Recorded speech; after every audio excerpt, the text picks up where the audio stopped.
At the beginning of 2025, despite stable tensions, the situation in the Middle East did not cause panic. The U.S., Israel, and the Persian Gulf countries continued to closely monitor Iran's actions, but did not record a sharp increase in its military capabilities. Iran's missile program had long been a cause for concern, but its potential was considered limited, mainly due to its reliance on outdated ballistic systems and logistical challenges. Discussions in the international arena focused mainly on Iran's nuclear program rather than high-tech weapons. Even Israeli threat assessments emphasized nuclear facilities in Fordow, Natanz, and Isfahan. Israel's missile defense, including the Iron Dome and David's Sling systems, was considered effective enough to neutralize any threat from Iran, at least until recently. However, in the summer of 2025, alarm bells began to ring. Western intelligence reports indicated that Iran was completing tests of a new missile capable of overcoming existing missile defense systems. This weapon was first mentioned unofficially in classified reports from the Pentagon and NATO intelligence agencies. But it soon became clear that this was not just an improved ballistic missile. This was a whole new level of threat. Information came in bits and pieces. Leaks indicated that the missile was called Qassem Basir, a new medium-range missile with optical guidance and launch capability from mobile platforms. Later, there were also mentions of the Fateh 1, a hypersonic missile that Tehran was touting as a technological breakthrough. Despite Western experts' skepticism about its hypersonic characteristics, fears began to grow. By that point, the U.S. was already involved in a covert phase of the conflict. In June, it launched strikes on key Iranian nuclear facilities. Washington hoped that Operation Midnight Hammer would delay the development of Iran's nuclear program. But instead of weakening Iran, it led to an unexpected technological breakthrough. Iran not only preserved its infrastructure, but, as it later turned out, stepped up the development of new weapons in response. While officials in the U.S. and Israel were betting on sanctions and targeted strikes, Iran continued to operate in the shadows. The development of new missile systems was carried out in complete secrecy. According to Western intelligence, the testing site was a mountainous area near Qom and facilities in the east of the country, where some of the research personnel and equipment had previously been transferred from Isfahan. By mid-2025, U.S. intelligence reports increasingly mentioned terms previously unused in relation to Iranian weapons: optical guidance, autonomous target selection, and low launch signature. This suggested that Tehran was no longer relying solely on quantitative superiority or proxy terrorism, but was instead betting on technology. Of particular concern was the fact that the new missile could be launched from a mobile platform disguised as a regular truck. This meant that the missile could be deployed anywhere in the country or even beyond its borders, including Iraq or Syria, where Iran has a wide network of allies. An additional risk factor was that, according to Iranian sources, these missiles do not require GPS guidance. They allegedly use optical target detection and can hit a target even under electronic warfare conditions. At the same time, their accuracy is estimated to be within a meter, which for medium-range missiles, especially given Iran's history, was a real technological shock. Israeli analysts began urgently revising their defense scenarios. The Iron Dome and other missile defense systems were not originally designed for hypersonic or maneuvering targets moving along unpredictable trajectories. Moreover, the long range and autonomy of the new missiles made them difficult to intercept in the early phase of flight. This technological leap caught Israel and the U.S. off guard. Suddenly, Iran ceased to be a regional irritant and became a potential player with the ability to deliver high-precision strikes against key infrastructure targets, including deep inside Israeli territory. It was at this moment that the normal world, with its stable tensions and predictable threats, began to crack at the seams. The news of the existence of Iran's new generation of missiles initially caused confusion in international circles, followed by an urgent response. The U.S. intelligence services were the first to sound the alarm. The Pentagon began an urgent assessment of the consequences. The new system could threaten U.S. bases in the region, such as Al Udeid in Qatar and Ain al-Assad in Iraq. Calculations showed that even with a standard trajectory, Qasem-Basir missiles could reach these targets in a matter of minutes. U.S. intelligence began collecting satellite data to track possible deployment sites for these missiles. The focus was on mobile launchers that could be disguised as trucks moving through the province of Lorestan and the outskirts of Tehran. However, the Iranians acted competently. Mobile groups appeared for a few hours and then disappeared, leaving minimal traces. In Israel, the situation was perceived even more dramatically. The IDF leadership began to review its entire operational strategy. The General Staff acknowledged that the Iron Dome and even the David Sling system could not guarantee protection against precision strikes on critical infrastructure. Of particular concern were potential attacks on the Dimona nuclear facility and the Hatzarim airbase, which had previously been considered secure. At the same time, the Israeli political establishment began discussing the possibility of a preemptive strike against Iranian scientific and military facilities. According to some military experts, such a move could be the only way to neutralize the threat before it turned into a real disaster. However, this scenario meant open confrontation.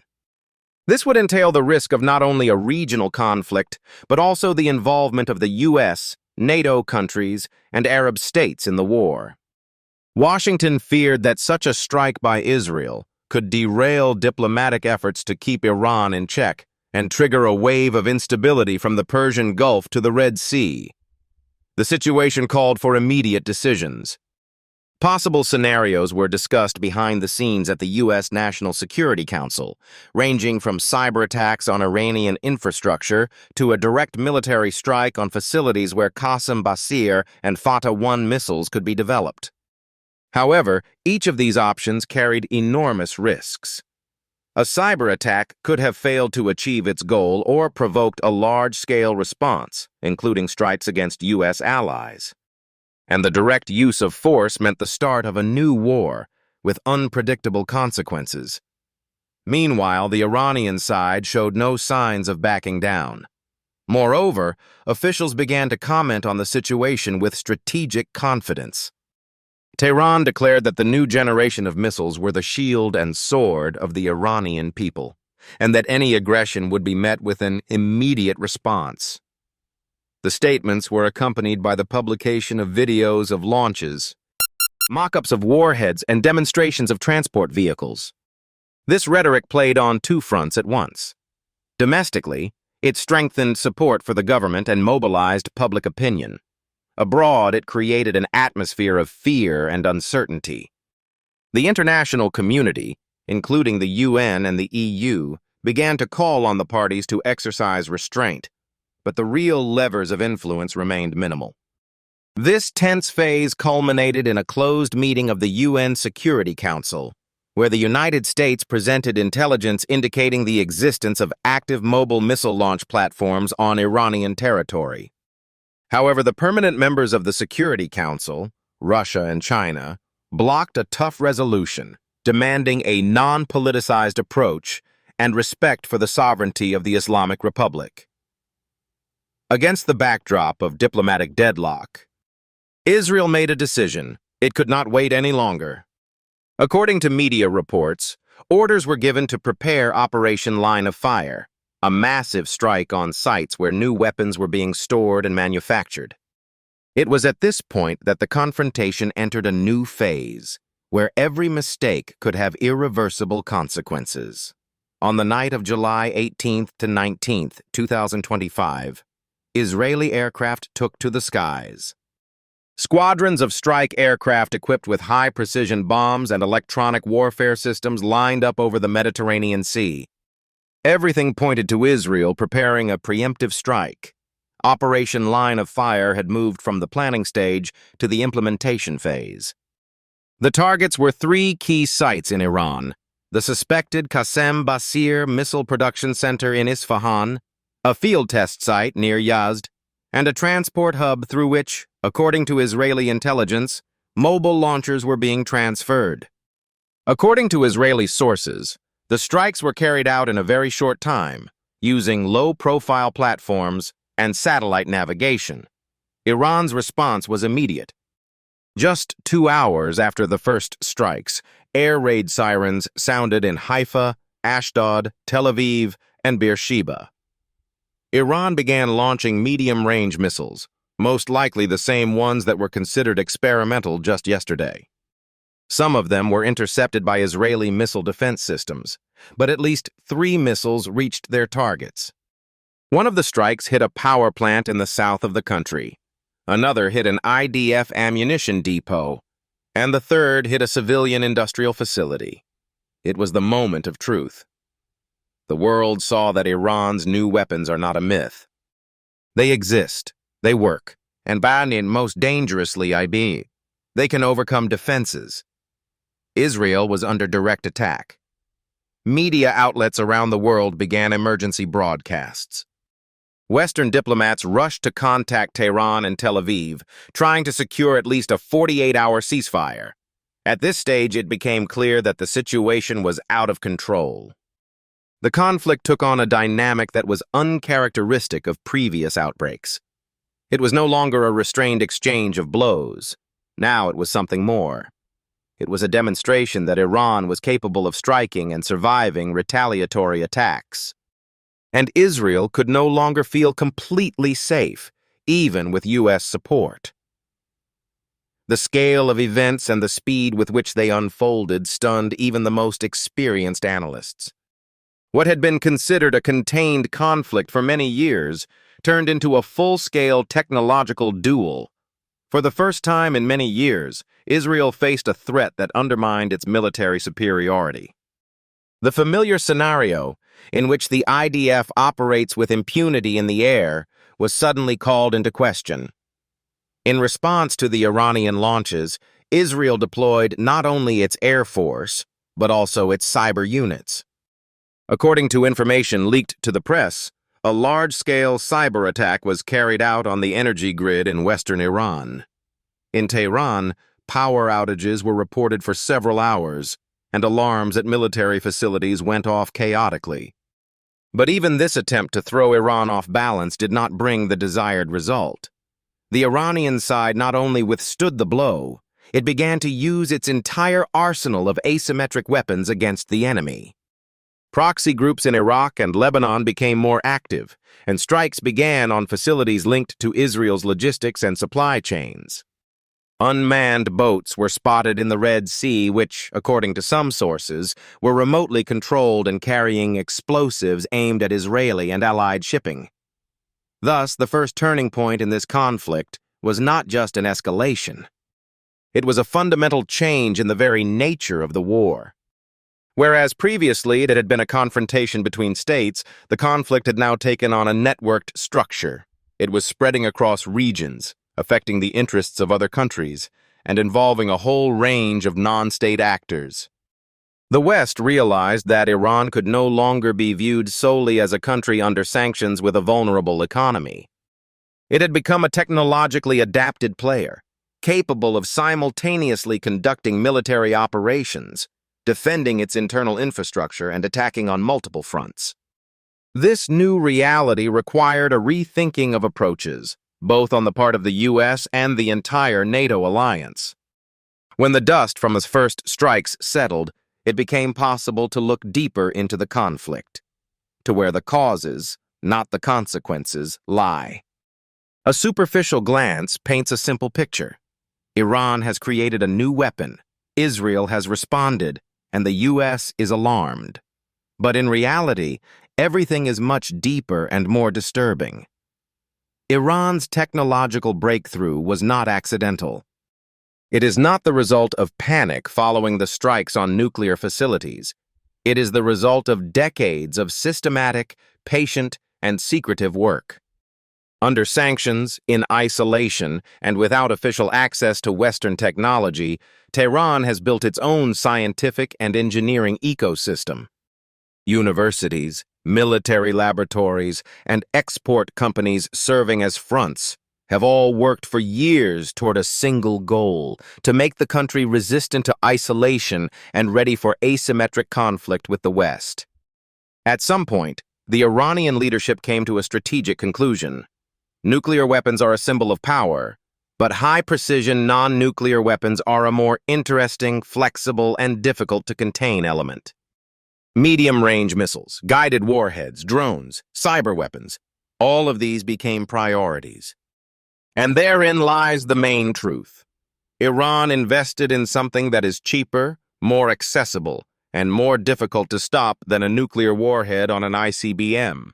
In addition, the new approach allowed Tehran to act flexibly. It could publicly distance itself from its proxies, use unofficial means of destruction, attack in the gray zone, and at the same time not bear immediate political responsibility. And the West, preoccupied with Ukraine, its domestic economy, and China, systematically underestimated this maneuver. That is why the blow came as a surprise to many in the US, Israel, and the EU. Officials hoped until the very last moment that Iran was simply not ready, that sanctions were working, that their intelligence had everything under control. But a new missile, a new scenario, and a new conflict have proven that the time of technological contempt is over. Iran is not North Korea. It can, wants to, and already knows how to strike hard. A significant discovery for Western analysts was not only that Iran had managed to create high-precision weapons, but also how it had integrated them into a new architecture of war. The threat became not only material, but also conceptual. Tehran has learned to use the information space as effectively as it uses missiles. Every statement, every leak, every demonstration of technology had a clearly calculated effect. The Fatah 1 and Qasem Basir missiles have become not only weapons of physical impact, but also means of psychological pressure. When Iran published video footage of the tests and simulated strikes on Tel Aviv, the international community's reaction was immediate. It was a signal. Iran is now capable of setting the rules in the media space, raising the stakes not only with explosions but also with images. The deeper truth is that the West has fallen into a trap of its own making. The focus on sanctions, containment, and isolation no longer works in a world where technology spreads faster than political norms.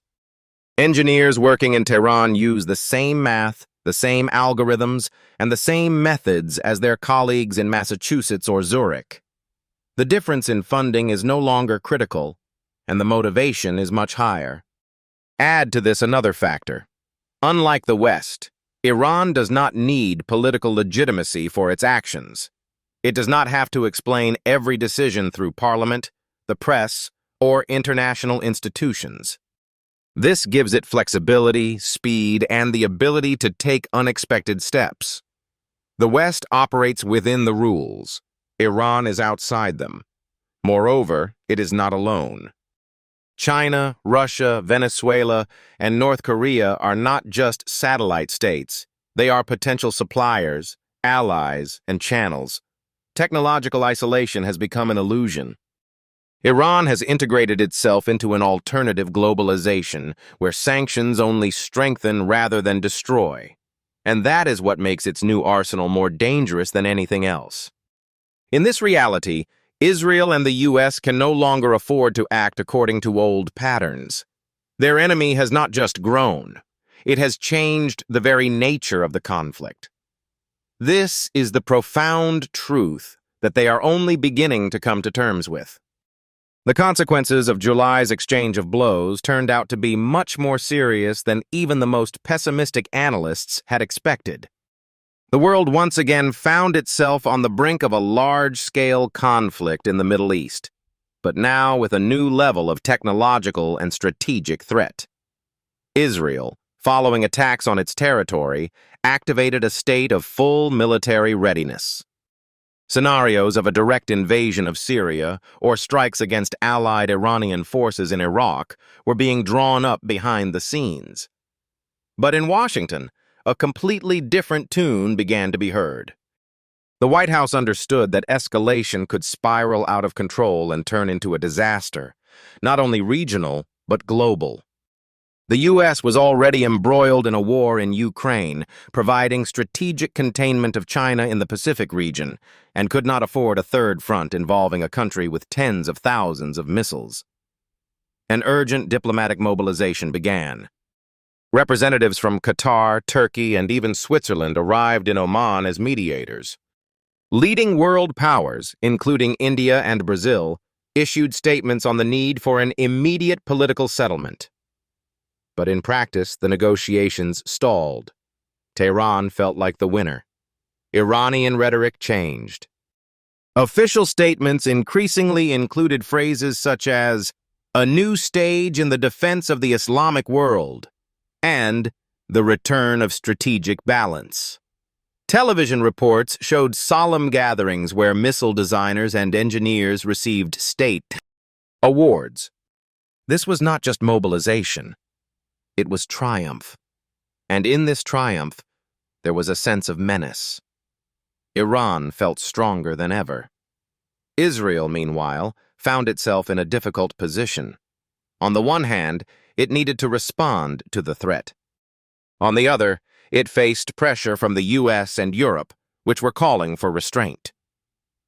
The IDF stepped up preparations for a massive operation in Lebanon and Syria to strike Hezbollah structures and Iranian proxies, but the timing was pushed back. The main goal was no longer to expand military operations, but to strengthen defenses and adapt to the new technological reality. Against the backdrop of diplomatic attempts to stabilize the situation, public attention shifted to the long-term consequences. It became clear that even if a direct military conflict could be prevented, the world would not return to the previous status quo. The technological race in the Middle East entered a new phase.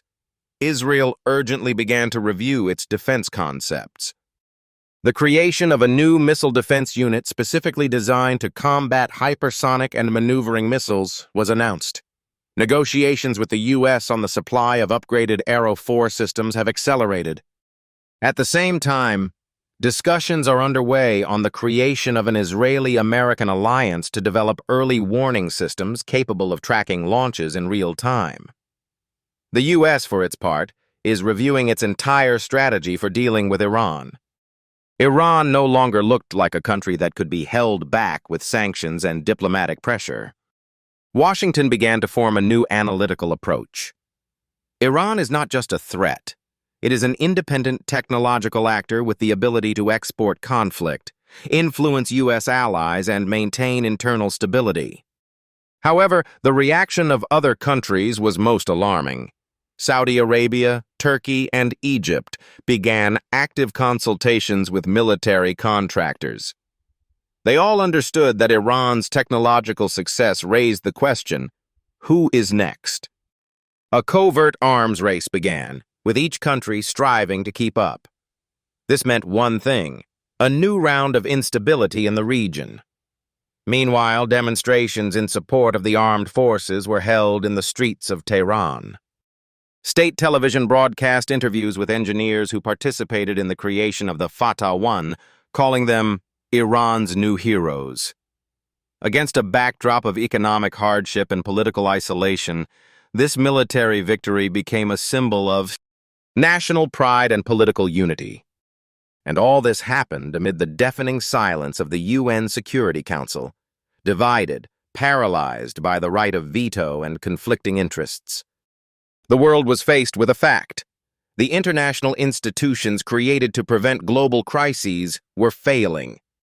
And new technologies and geopolitical ambitions were shaping a completely different reality. One that was more dangerous, more unstable, and perhaps closer to a major war than at any time since the beginning of the 21st century.